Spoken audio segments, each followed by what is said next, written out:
Shannon, we dress very casually where I'm at. In fact, I'm very overdressed from where I'm from. But I have to tell you, it's the only warm clothes I had. And I'm coming to you from California, where we're hoping it's going to get down into the 80s next week. And so this would be considered the dead of winter for us. We might have 3 or 4 days a year that get down in the 50s like this as a high. And so anyway, I've been freezing like crazy ever since I've been here. So I'm wearing the warmest clothes I have. I have to tell you, when I flew into Detroit, it brought back lots of memories. I told Shannon, he picked me up at the airport. The first time I ever flew into the Detroit airport was in 1967, I believe it was. I flew some of you are saying, you are really old, man. I tell you. I was coming from Florida, a friend of mine and I, to work at a camp up in Ontario for the summer, and we flew into Detroit with our big cases and everything of clothes and everything for the whole summer. And we got there, and as we took a red eye. It was the cheapest flight we could find, and we took a red eye. So we hit Detroit, coming over Detroit, just at sunbreak, and the city was on fire. It was the morning after the Detroit riots and everything that had happened, and we didn't know what was going on. We thought, this is really strange. I've seen cities with smoke coming out of, things that are supposed to. I've never seen a city that's just on fire before. And anyway, we got to the airport and got out, and we had to go to get to customs. And they had told us, just get a bus and tell them you want to go to customs, and they'll take you there. Well, there was martial law. There was nobody on the streets whatsoever. I mean, we walked outside of the airport, and it was nobody, no cars, no people. One of the guys in the airport says, it's that way. So we started walking, carrying these big trunks with us, and we finally get picked up by a city bus. This guy stops. It was really weird. I felt like I was in the Twilight Zone or something. All of a sudden, there's this one bus, not another car or person we had seen since we left the airport. And this guy pulls up in a bus, and he opens the door, and he says, where in the world are you guys going? Do you know what's going on? And we didn't know there was martial law. We just thought it was weird that there was nobody out there that day. And we had never even heard of such a thing. So anyway, 2 young kids, and he says, look, I had to go pick up this bus. It was one of the buses that we could salvage that didn't get burned last night, and I'm taking it back to the lot. Hop in, I'll take you. So he took us the rest. We walked about half the way, which took forever, and he took us the rest of the way to customs. When we get to customs, here we are, 2 young college guys with trunks in the height of the Vietnam War and going into Canada. And they just assume, yes, sure, you're going over to work at a camp for the summer. The guy who was supposed to pick us up from the camp never showed up. So there was no one to vouch for our story whatsoever. And so they threw us in jail. And we were in jail and being interrogated for about 4 or 5 hours before finally the director at the camp remembered and drove down from Ontario and rescued us. So here I am standing here speaking, letting you know that my first visit in Detroit, I was in jail, and a criminal before you and everything. It's really fun to be here with you, and it's fun to be with Shannon. He and I have had a relationship for 10 years now, and it's really a delight to be here and be with you all. God has a way of getting our attention at times, doesn't he? I remember Judy and I had been married. My wife and I had been married 8 years, almost 8 years, just coming up on our anniversary. And we had 3 little boys, Kyle, Brian, and Eric. They were 5.5, 3.5, and 2.5. And through some very unusual circumstances, our youngest the 2.5-year-old fell into a pond at the camp where we were living, and the oldest one jumped in to save him, and Judy was there. I wasn't even there at the time. Judy was able to rescue the youngest one, but our oldest son died at 5.5 years of age. I'd gone through seminary. I was in ministry. And all of a sudden, God got my attention, and there was something that happened that day. Was my theology just a bunch of intellectual stuff?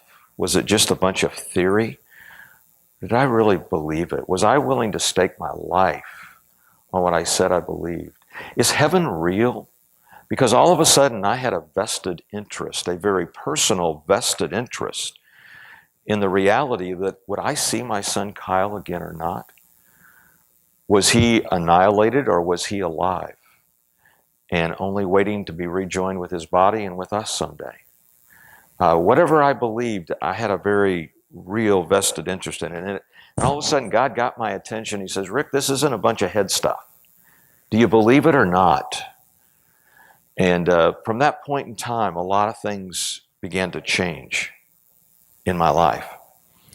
I remember being in ministry for a number of years, and God got my attention again. I was having a lot of struggle inside. Nobody probably would have known it on the outside, but I was just going through a lot on the inside, wondering about a lot of things, questioning myself,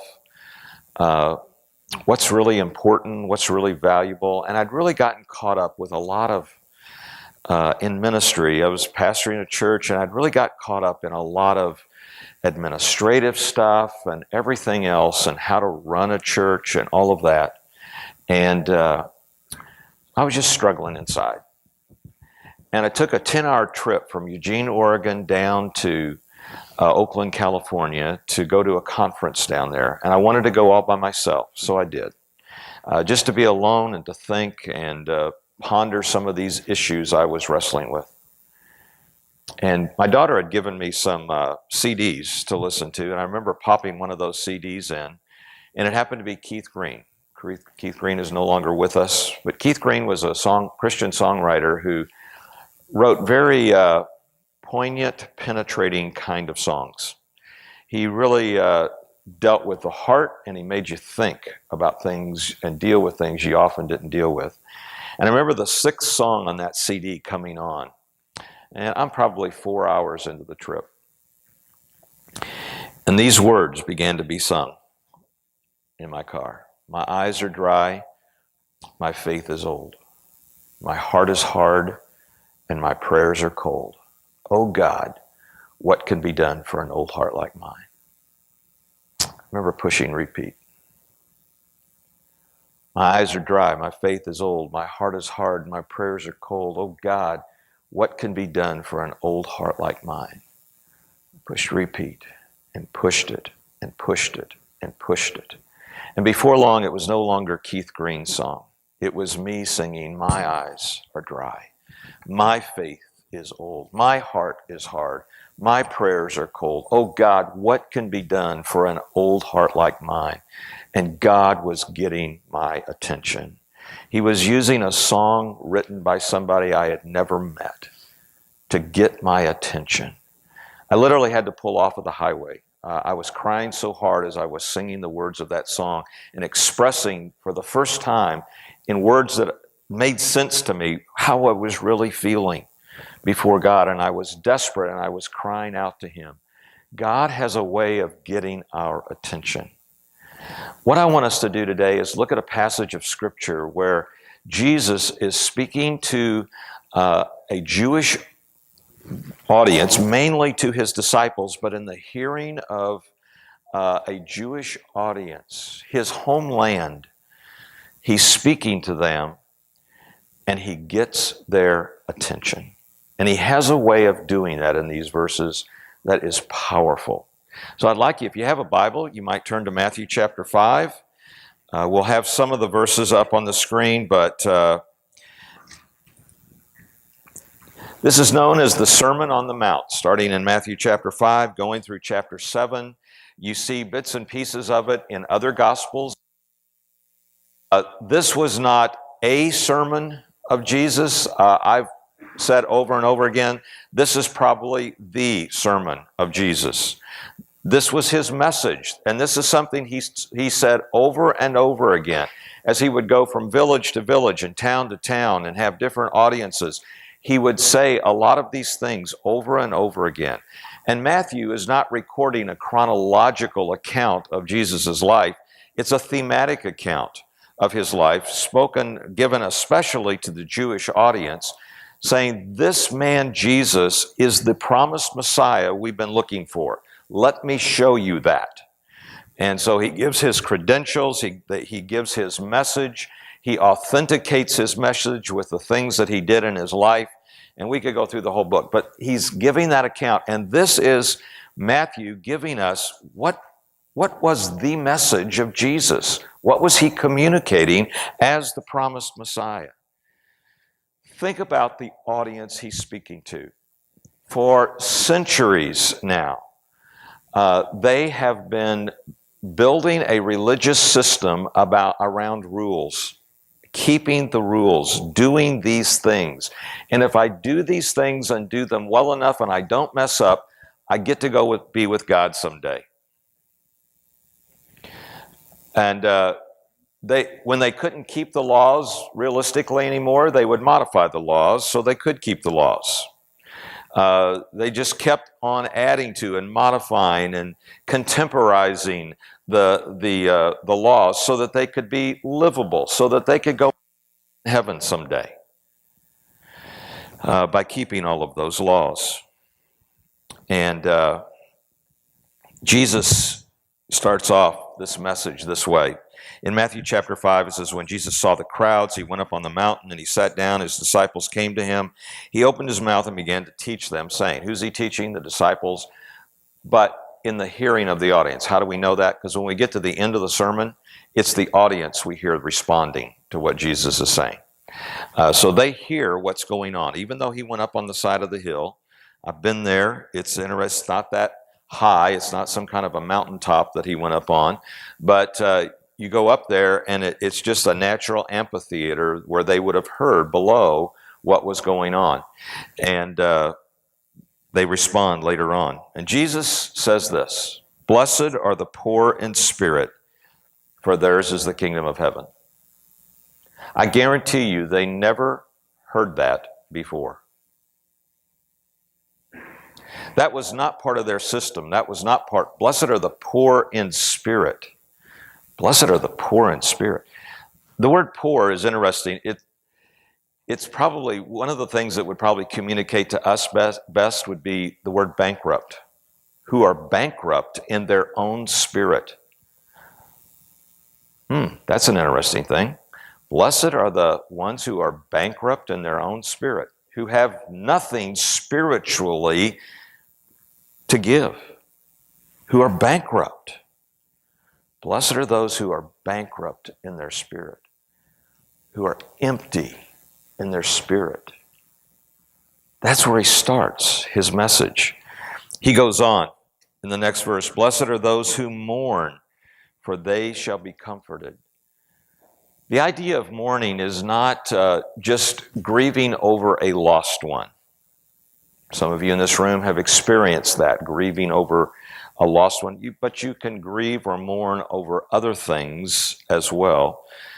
I think that what Matthew is and what Jesus is communicating here is what his half-brother James picks up and uses later on. In James chapter 4, we see the half-brother of Jesus talking about be miserable and mourn and weep. Let your laughter be turned into mourning and your joy to gloom. And in the context, what he's talking about is realizing how deeply embedded sin is in your life to the point that it grieves you. And I think that's what Jesus is communicating here, that James later on expounds upon, his half-brother tells us a little bit more about. This whole idea of coming to grips with how deeply embedded sin is in my life. Speaking to an audience, Jesus is, who is denying that they sin for the most part, because we keep the law. all the time. At least that's what we're told we're supposed to do. We're supposed to always keep the law all the time, never make a mistake, never mess up. Now, there were sacrifices that you could make if you did, but I want to tell you, Jesus is communicating to us that there is far more sin in our lives to grieve over than we will ever have sacrifices to offer. We can't keep up. We would have to live at the temple. We would have to have a storehouse of things to offer as sacrifices and just be there all day long offering sacrifices. He says, realize how deeply embedded sin is in your life to the point that it grieves you. They were a group who wanted to deny their sin. What about us? What about us? Isn't it awfully easy for us? Well, everybody does that. That's not a big thing. I'm better than most people. And we can start getting into all these rationalizations about sin in our life. Let me tell you what I think sin is, by the way, just so that we're all on the same page for this. You often hear that sin is defined as missing the mark. The problem is we often don't define what's the mark. When you go all the way back to the garden in Genesis chapter 3, you see the tree of the knowledge of good and evil. Adam and Eve made a choice to eat of that and to expose themselves to evil.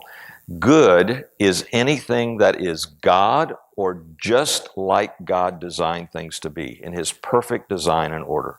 That is good. God is good.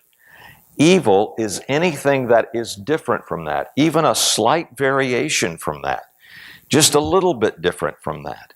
Anything that's different than God and His absolute perfect design is evil.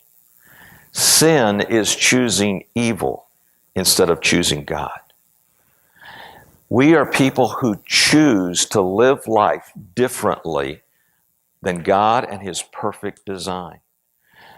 That's what Jesus has communicated to them. He said, blessed are those who mourn over that, who grieve over the reality of sin is deeply embedded in my life, and it brings my heart down. It grieves me. It makes me mourn. Isn't that the exciting Christian life? I mean, we think, man, this doesn't sound good, Rick. I've got to realize that I'm bankrupt in my own spirit. I've got to grieve how deeply embedded sin is in my life. And then it gets even better. Look at the next beatitude. Blessed are the gentle, for they shall inherit the earth. Blessed are those who don't have to have their own way. Blessed are those who don't have it all put together, who aren't able to explain it to everyone else and to be in charge of everything and have it just their way all the time. What we see in these first three Beatitudes is a picture of us coming and bowing the knees of our heart before God. It's a picture of us coming to the end of ourselves. Jesus is saying, the life that I am coming to offer begins by ending, by coming to the end of you and what you're all about. That's where it begins. That's where it begins, is coming to the end of ourselves, realizing I have nothing to offer, I'm spiritually bankrupt. Realizing sin is deeply embedded in my life. It brings me to the point of grieving, realizing I don't have all the answers. Realizing I just don't. And I'm bowing the knees of my heart before Him. There's an emptiness that precedes the Christian life that God is going to offer through Jesus for us. He goes on and he says in the next beatitude, he says, blessed are those who hunger and thirst for righteousness. Blessed are those who have a hunger and thirst for God and His kind of life, the right kind of life, God's kind of life in a nutshell. But the hunger and thirst here is not hey, it's 11:42 and I ate pretty early this morning, I'm getting a little hungry. I see that bottle of tea up there, Rick, and it makes me thirsty. That's not the kind of hunger and thirst that he's talking about. There is a desperation in these terms. Notice in Matthew, in the way that Matthew has painted this story, the last thing he just told us about Jesus in his thematic story here was Jesus was in the wilderness for 40 days and 40 nights. What do you think it was like for Jesus after 40 days and 40 nights in the wilderness? That's the kind of hunger and thirst we're talking about. There's a desperation. There's a sense of, if I don't have something to eat and drink soon, I'm not going to make it. I'm going to expire. I have to have this. I'm desperate for this. Blessed are those who hunger and thirst for God and his kind of life. But I want to tell you, Jesus is saying to us, we're never going to get there until we come to the end of me. I'm never going to hunger and thirst for him and his kind of life as long as I'm living my life hungering and thirsting for me and my kind of life, or the world and their kind of life, or whatever it may be, until I come to the end of that. Will I ever really hunger and thirst? I have to come to the end of seeking life and God on my terms, my way. In typical Jesus style, the way up is down. It begins on my knees, realizing, recognizing, admitting my absolute inability to do anything to please God in my own strength, to do anything to gain my own salvation, to do anything to be good enough for God. There is nothing I can do, and I come to the end of myself, then I might be able to hunger and thirst for God and his kind of righteousness. Now, Jesus doesn't stop there. I just want to point out some things. We often look at Matthew chapter 5 in verses 21 and following, some things that Jesus says there. And often we focus upon, how can we be like this? And I think there are some very profound things that are said there, but I don't think that's Jesus' point. Jesus is not just saying you need to, speaking to this audience, you need to come to the end of yourself. He is going to help them do that. Look at verse 20 in your text, if you have it. It says, "For I say to you that unless your righteousness surpasses that of the scribes and Pharisees, you will not enter the kingdom of heaven." Unless you are better than your spiritual leaders who claim to be perfect, unless you're better than them, you will not enter the kingdom of heaven. Whoa, that's one of those getting your attention kind of statements to his audience. Because there were some of those scribes and Pharisees out in the audience too. Some of their leaders were out in the audience, very likely. And he says, unless you're better than them, you'll never enter the kingdom of heaven. And then Jesus goes on. In verse 21, he says, you've heard it said, you've heard that the ancients were told, and he quotes from the Old Testament, you shall not commit murder. But then he goes on and he says, if you call anyone good for nothing, if you call someone a fool, you're guilty already. You have already in your heart committed murder. How many of us in this room have never said in our heart, you good for nothing person, or thought in our heart, you fool? Haven't we all? Hadn't they all done that? And Jesus is saying, you're going to hell. Based upon your standard and the way you think it has to be lived, you're going to go to hell because you've already murdered people in your heart. And everything. He goes on in verse 27, he says, you've heard it said, you shall not commit adultery. He says, I tell you, if you even lust in your heart after someone, who has never done that as an adult? He says, you're guilty. You've already committed adultery. Even if you just have lust in your heart, you've done that. Jesus is bringing them to their knees. He is going over and over again looking at these things. In verse 43, He says, you have heard it said, you shall love your neighbor and hate your enemy. Only part of that is a quote from the Old Testament. But I say to you, love your enemies and pray for those who persecute you. And he goes on and talks about that even further. You need to love your enemies.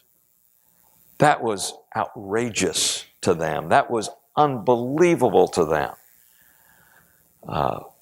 Jesus is raising the stakes. He says, you want to know what God and his perfect design for life is like? It doesn't include a lot of these things that you say are acceptable. It doesn't include calling someone a fool in your heart. It doesn't include any form of lust, ever. It's loving your people who hate you, and yet you still go out of your way to love them.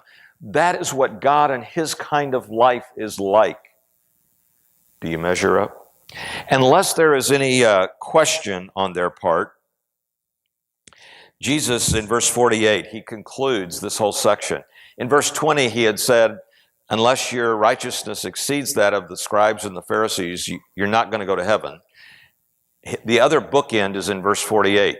Lest you miss the point, he says, I'm making. Therefore, you must be perfect as your heavenly Father is perfect. How good do you have to be to get to heaven? You got to be just like God. Perfect in every way. Perfect in life. Perfect in spirit. Perfect in your holiness. Perfect as God is perfect in every way. I remember being invited a number of years ago to a fraternity house. And I don't know, there were about 30, 40 guys in their living area. And they invited me to come in, not to teach, but to lead them in a discussion about life and God issues. And we were having I was asking them a lot of questions. They were asking questions, and I was redirecting to get them to think through things that they were wrestling with about life and God. And there was a short lull in the conversation for just a minute, and I'm sitting there because I'm not there to teach. And one of the guy, he wasn't the president of the fraternity, but he was sort of the loudmouth. He was sitting near the back in the room, and he says, I want to know one thing. How good do you got to be to go to heaven? And I said, hey, I'm not here to teach. I'm not here to share my opinion. I can share you some words of Jesus with you, if you want, of what he said in answer to that. How good do you have to be to go to heaven? And I quoted verse 48. Therefore, you must be perfect as your heavenly Father is perfect. You could have heard a pin drop in that living room. You know, the funny thing is, probably not one guy in that room could tell you what it meant to be perfect as God is perfect. But they absolutely knew none of them fit it. None of them were there. That was not a description of any of their lives, that they were anything like God, whatever that was. And the guy pined back after I read that, and now that you could hear a pin drop, there's a real pregnant pause in the room. And he pops back and he says, I sure hope there's a plan B. And what he's saying is, nobody can do that. Nobody. If that's the only way to get to heaven, and I said, Jesus wasn't saying that's the only way to get to heaven. He's saying that's the only way to get to heaven if you're going to try to be good enough. The standard is absolute perfection. I wonder how many of us spend our lives, how many of us didn't even want to come to church until we were good enough? I need to get my act together a little better. I need to get on top of some things before I'll even go to church. I wonder how many of us, even as Christians, live our lives thinking, I've got to be better. How many of us in our lives say, oh, I did it again. I'm never going to do that again. Really? What you're saying is, God, I've never been able to control it before, but I, in my own strength, I'm going to be able to do that next time. I'm going to be able to stop doing that next time. Whatever the case may be, I've got it within myself. Can I tell you? Blessed are the poor in spirit. Blessed are those who don't have anything to give to make it work. Blessed are those who mourn, who realize how deeply embedded sin is in their lives to the point that it grieves them and it brings the knees of their heart before God and God saying, God, I have nothing to offer. I can't do it. That's the beginning. That's the place we start. The bowing of the knees of our heart, humbly submitting our hearts before God and saying, God, I can't. You can. God, I need you because I have nothing to offer. You know, the arrogance to think that we do have something to offer God or that we can. It strikes me. I was just thinking about it this weekend. In Isaiah 14, verses 13 and 14, one of the statements that Satan says in his rebellion against God, he makes these 5 I will statements. And one of them is, I will make myself like the Most High God. How many of us, we look at that and say, oh, right, sure. But how many of us have that kind of arrogance still? And we're saying and we're living as if somehow I can make myself like God. Really? Really? This is not intended to be a message today that just makes you leaving with your toes tingling and you're excited. It's meant to make us all think, who is God and who am I? And if we understand anything about God, we understand we are nothing compared to Him. We are nothing compared to Him. He is great and awesome and majestic. Who are we? Who are we by comparison? God has everything to offer, and we have nothing, and we need to come to grips with that. We need to come before Him humbly. That's why James, that's why Peter, that's why repeatedly in the Bible, there is a call for us to humble our hearts before Him. And what will He do? He will lift us up. He will exalt us when we will humble ourselves before Him. Can I encourage you this week, talk to God about and be honest with Him about how much you don't have to offer, about what you can't do. Would you come before Him and say, God, I can't do it.